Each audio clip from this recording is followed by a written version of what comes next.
So, this is part number 6. We'll read it to you out loud. Tires should be kept within 2 pounds per square inch of the manufacturer's recommended tire pressure. If the recommendation for the tire is 30 psi, remember I told you about being in a perfect world? We want everything to be dead on, but are we in a perfect world? No. We are not in a perfect world. This is the reason why I introduced to you the term margin of errors yesterday.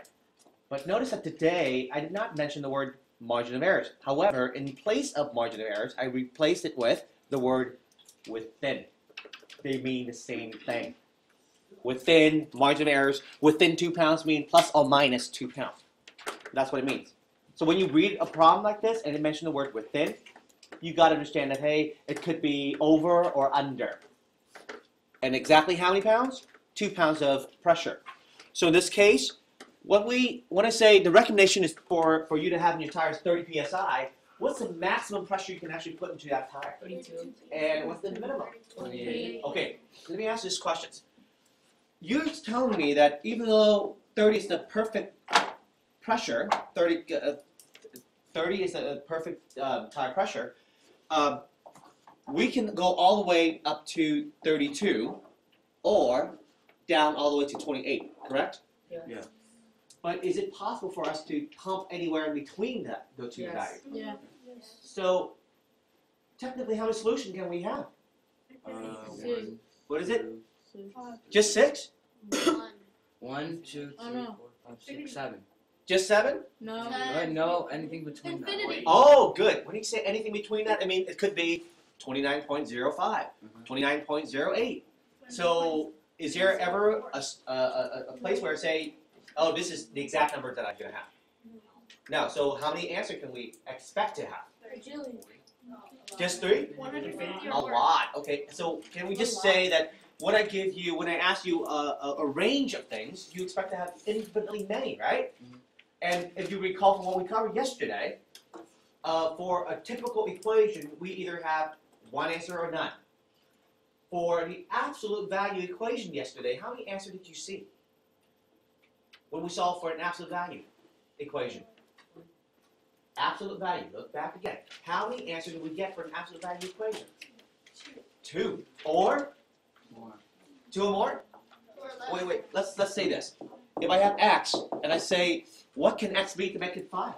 1, 5. 5 or Negative negative 5. So 2 answers, right? Yes. And you say more? Is it possible to have more than 2? No. So for an absolute value equation, we expect to have either 2 or what? Less. Or less? Wait, no. Can you Just have just 2. 1? Just plain 2. Just 2? Yeah. And nothing else? Or Well, more. what about this case then? 1. How many answers can you have here? None. None. So either 2 or None. none. Now, when we get to this part, so this is equation, but when we talk about the whole range of answers, we are no longer dealing or in the realm of equations. We're now officially in the realm of equality. Remember, when we talk about equality, we're talking about a whole range of answers. Is that true? And this is why it's possible for inequality to have infinitely many solutions. And I want you to go ahead and keep tab on that as I introduce you the lessons for today. We will come back to this problem though, so please be aware of what we have, okay? Okay, so let's get right into this. So let's pretend that I have the following. Just a quick review from yesterday. Yesterday we covered something like this. And clearly you'll say that, hey, we have 2 answers for this, right? What can we force this to be? What can we force this to be? 3 or negative 3. 3 or negative 3, very good. We can say, oh, I can force this to be either a 3 or a negative 3. Makes sense, right? Is that right? Okay. And so when we solve this, we know that x plus 5 either is going to be a 3 or x plus 5 is going to be a negative 3. That's an equation. So when we solve all the way, what can x be over here? Negative 2. Okay. And over here? Negative 8. Negative 8. And then I said, okay, let's graph this thing. And because it's an equal, I know I'm just going to go ahead and plot this. As here's negative 2, negative 3, negative 4, negative 5, negative 6, negative 7, negative 8. And here's a dot representing -8. Here's a dot representing -2. And what did I do after that? Get the middle point. Middle point. Where's the middle? Where's it going to be located? And exactly where? 5. Okay, at -5. Right here, right? Agree? So -5 would be our midpoint. Yes? Yeah. And so the interval between the midpoint and the outer point is what? What's the distance? 3. Exactly 3. And I asked you to go ahead and look back at your equation. Does it look how, and you see how the number play into your equation, right? You see how the interval, which is like your margin of errors, or in this case within 3, is right there. And your midpoint is always the opposite of what's in here. See that, right? Today's no different. As a matter of fact, it works the same way. Almost 99% identical. So if you know how to solve a problem like this, there's no reason for you not to be able to solve an inequality involving absolute value. But the only thing that I need to remind you about inequality is this. And please, I hope you can keep this in mind every time we solve inequality. Is that, remember if it's an inequality, whenever we divide or multiply by a negative value, such as this, what will happen to the symbol? So we need to switch whenever we divide or multiply by a negative value, right? Is that true? Yes. Do we all remember that? Okay. So when I switch my symbol, you gotta implicitly understand that, so I must have divided by or multiplied by a negative value somehow. That's why I switched the symbol. Agree? All right. So with that in mind, let me go and take this absolute value equation and turn it back into an absolute value inequality to show you. Let's do a simple one. I have x minus 3, and I'm going to make this greater than or equal to 7. Okay? So, I want you to treat this as if it's a regular equation.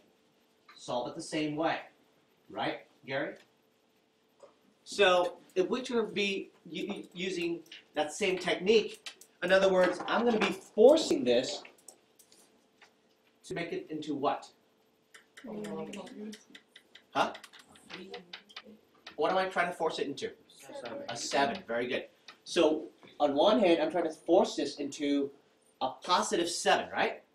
And on the other hand, what am I trying to force it into? A -7. A negative 7. Very good. Any questions so far? Am I doing anything differently? So I'm still treating it as if it's still a regular equation, right? So here it is. For the 7, I write, okay, so since I'm trying to force it into a 7, I just copy down everything as is, as if it's a regular equation. But it's not an equation anymore, it's an inequality. So therefore, I still have to make sure I keep that sign. Okay? And for the other one, watch what happened. What am I forcing the other one into? But understand this, for us to take a positive and turn it to a negative, usually what do? Wait, what do? We divide or multiply by a, but I just reminded you before that when we divide or multiply by a negative value, we need to do what to the sign? Switch the sign. So watch what happened. There. This is the only part that I need to remember. So I would follow everything exactly as is, but the only thing I need to do now is put like a little tag on here to remind myself that, hey, that negative sign, I better do something extra to it. And that extra piece is to switch the symbol. Because I forced it to be from a positive to a negative by dividing and multiply, I need to switch the sign, right? To follow the rule that I had, that I have established before. So the rest is the same. Let's solve. How do I solve this? Plus 3. Plus Add 3, very good. I add 3, x is greater than or equal to? 10. Good. Over here, what do I do? Add 3, and I will have x what? What? What's the symbol? Less than or equal to? Okay, and watch. I'm just going to graph it normally. Here's my graph. Here's -4, -3, -2, -1. 0, 1, 2, 3, 4, 5, 6, 7, 8, 9, 10. Okay? And because it's no longer an equation, I have to look at the symbol carefully before I say open or close. In this case, is it open or close circle? Close. Very good. So close, I put a dot on -4, close circle on -4, and a close circle on 10, right? Let's graph the 10 first. How do I graph x greater than or equal to 10? To the left. Left or right?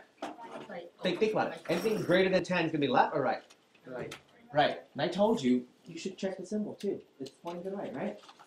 Okay, so there it is. What about anything that's less than or equal to -4? To the left. To the left. Very good. Okay. Right? I want you to look at another detail. What is the midpoint between the two dots here? What is it?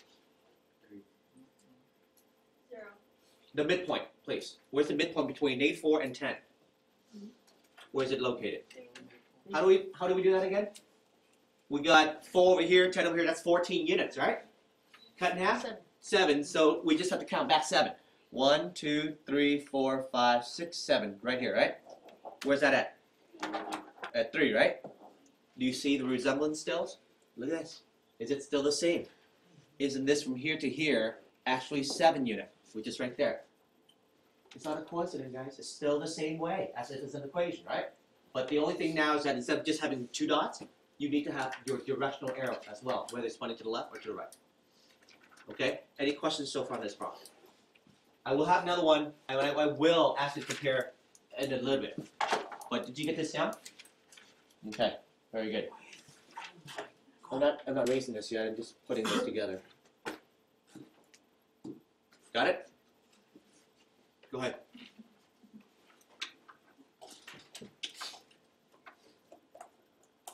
Is it new yet? No, it's pretty much the same except for that little adjustment that we have to do. And graphing piece. Okay. Now, are we cool? Okay. So I'm going to leave this aside for now, and I'll bring it back in a bit. Here's another problem that I want to share. What if I have x plus 2 less than 3, for example, that one? So how do I start this again? What am I forcing this to be? A 3, or a -3, right? So either I'm forcing this to be a +3 or a -3, because that's the content that's going to be inside. So I know I'm going to split, and what do I do here? X plus 2. Okay.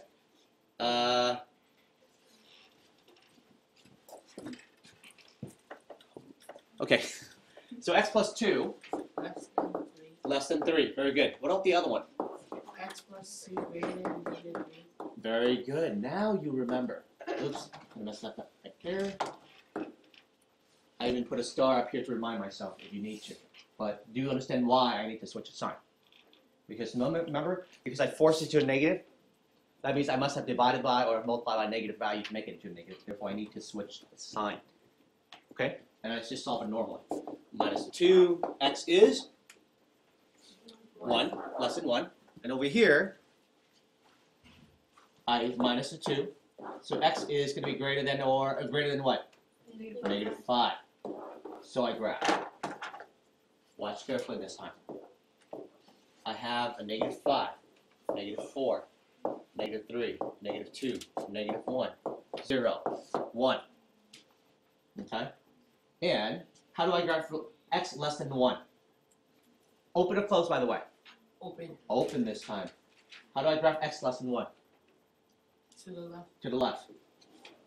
How do I graph x greater than -5? To the right. To the right, and it's right here, right? From -5? Yes. Point to the right. So, what do you see? Overlap. Overlapping. Huh, interesting. It is overlapping. From what area to what area? From -5, excluding, of course, all the way to +1. So if I have to really show you a clean piece of overlapping area, this is it, right? Yeah. What does that mean, though, when it's overlap? Well, that means that if you're going to be choosing your solution to make it work, it has to be in that area to make it true. If you try to pick another place, it won't work for this particular inequality. just like before when you, I'll show you the other case in a minute. But if you pick any value, for example, let's say you pick a 0 and plug into inequality, what do you get back? Well, let's bring this up. Okay, so 0 plus 2 is? 2. Is 2 less than 3? Yeah. Absolutely, right? But if you pick anything outside of that, for example, 7. 7 plus 2 9. is 9 going to be less than 3. Yeah. So you can clearly see that the reason I have this part only is because this is the only part that will make it true. But it goes deeper than that. You choose one. Okay, here we go. Let me just group this.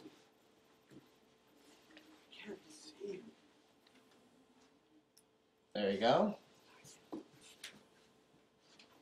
And I want to show you here. I know it's kind of hard to see everything, but look. What's the difference between? Look at this. Okay, beside having the closed circle and open circle, what do you see that's different from both graphs? Yes. One's going outward and one's going to One is when your two line going outward, and one is going inward. How does that relate to a symbol now? Look at the symbol. Look at the symbol.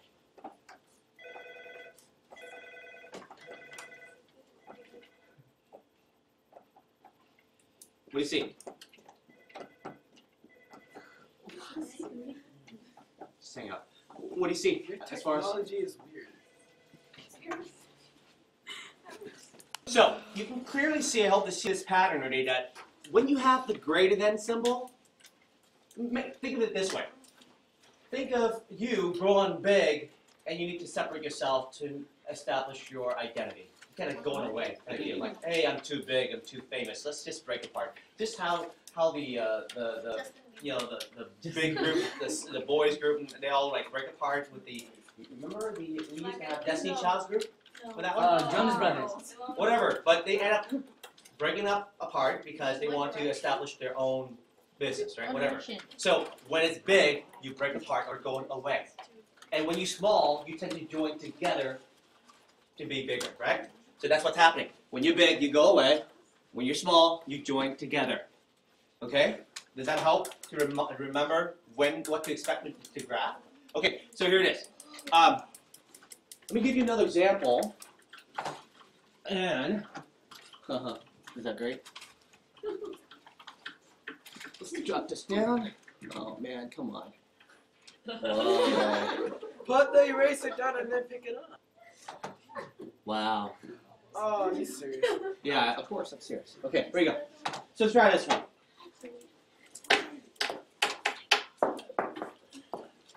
Before I even graph, okay, tell me,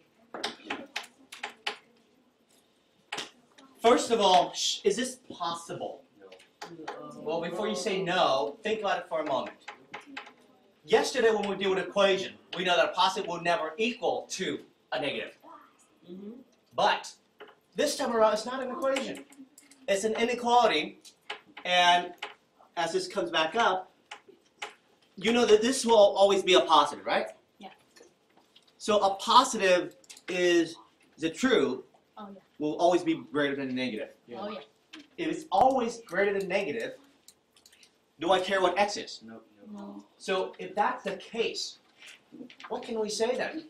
That how many solutions can you expect to see? All of them. All of them. Very good. So for that one, you just say All real numbers.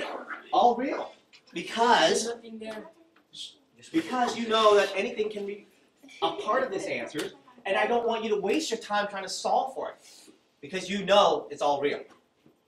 Okay? So this is the case where you have to kind of use your judgment and say, wait, do I need to solve this? I know that a positive will always be bigger than negative anyway, so it doesn't matter what x is, it will always be true. Therefore, all real. What about this case? Is this possible? Is it possible? No. Can this positive be ever less than a negative? No. Okay, if that's the case, then what do you say? No solution. No solution. So this is a two unique case that I need you to remember. Like, yeah, if you ever come across these, either one, you can either say, well, what, it's all real, or no solution, without having to solve. Don't waste your time. That's what I want you to do. Don't waste your time if you don't need to. Okay? So let's wrap this up with another problem, then I'm going to go back to your previous one. Watch. Pretend now that I have the following.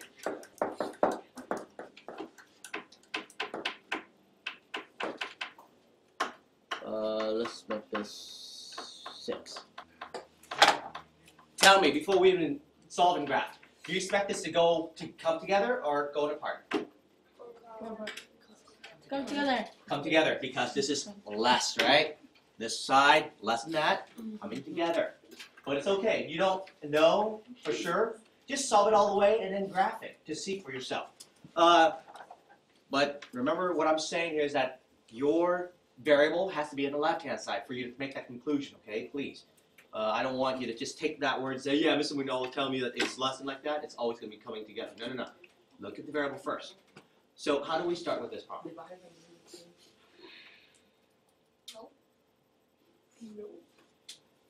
Okay.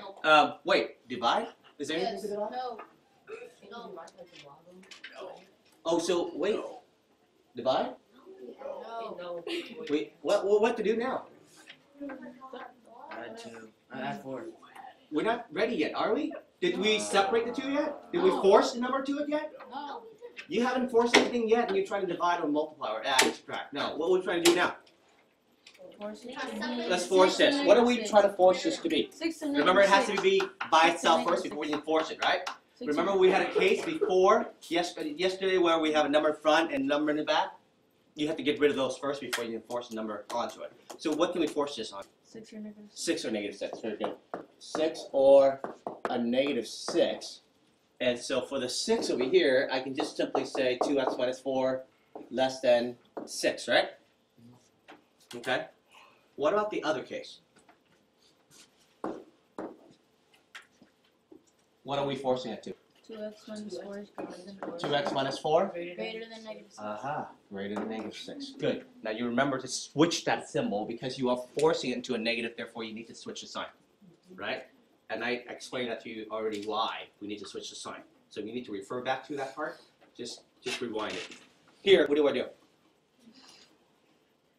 Add 4. Add the 4. So 2x less than 10. So divide by 2, x is 5. less than 5. Over here, Add 4. add the 4. Negative 2x greater than negative 2, and divided by 2. 2. X is Negative 1. what? Greater than negative 1. Greater than negative 1. So if I graph this, here's negative 1, 0, 1, 2, 3, 4, and 5. Do I use open or close? Open. Open. Okay, so I'm going to have negative 1 right there on top, and 5. So let's graph the first one. How do I graph x less than 5? Left or right? Oh Left. my God. Going to the left. So it's going to go like this. What about the one going? What about the one that says greater than negative 1? Goes To the right. Going to the right. So it's going to go this way, right? So what do you see? Overlap. Overlapping. Very good. So this is the part that's overlapped. If you want to represent it cleanly, you just go ahead and just draw right above it. Like this is the part that's overlapped. So now it's kind of represent what the inequality is all about, right? It's less than, coming together, overlap. See how that works? Okay, so that means any solution in this part is a possible solution for your inequality. Anything that's covered, overlap part anyway. Okay, when they're going apart, that means this is greater. So any area that's being covered, you can certainly select that and plug it in to see that, hey, it's going to be true as well. Another thing I need to remind you of is, even though we separate this into two cases, what happened if I divide by negative? What do you think will happen if I divide by negative? So it's just a 5. Good. Don't forget to switch the sign every time if you divide or multiply by a negative value, okay? This is because we force it to be a negative, we have to switch before we start solving. So something you need to remember. If I switch back to the problem from before, let's see if it can actually come up again. Look at this problem. Let's finish this. We said that our pressure is in between what range? 32 and 28. So that means 28, and then go all the way to 32, right? So if we were to put this on a graph, let's say 28 is right here, and hope it will come back up.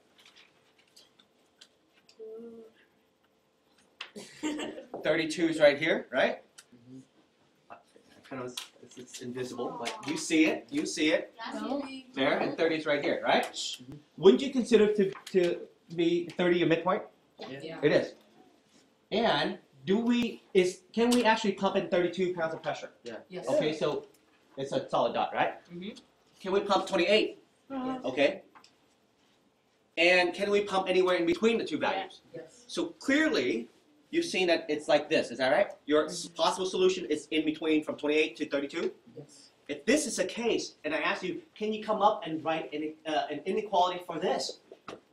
First of all, if you were to set this up, you know that it's going to look something like this, right? But what symbol should I put here now? Less than or equal or greater than or equal? If it's like that. What do you think? Are they going apart or coming together? Less than or equal. So what symbol should I use? Less than or equal. Very good. And the reason we're using the equal part because we count both, right? Included. And now, how do I fill in the rest? What do we put here and what do we put in here? That's Put 30. X what? Plus 2. Plus 2. X plus 2? Plus minus. Minus. Let's 30. think about that for a moment. 30. What do we put in here? Minus 30. Very good. Minus 30. Midpoint, remember? And what's out here? 2. What do we put out here? 2. Remember this? 2. Come on, remind yourself. 2. 2. Now, you telling me that you haven't seen this before? No. You have. Right? You need to go back again if you need to. This is your midpoint, the interval is 2, and that's how we got the 2 out here. The midpoint is 30, but it's always the opposite inside, remember? Opposite of the midpoint. And if I ever give you something like this is what I want you to come up with. Okay? Once again, if you need to watch this again for tonight, please do so. Okay, let's conclude this.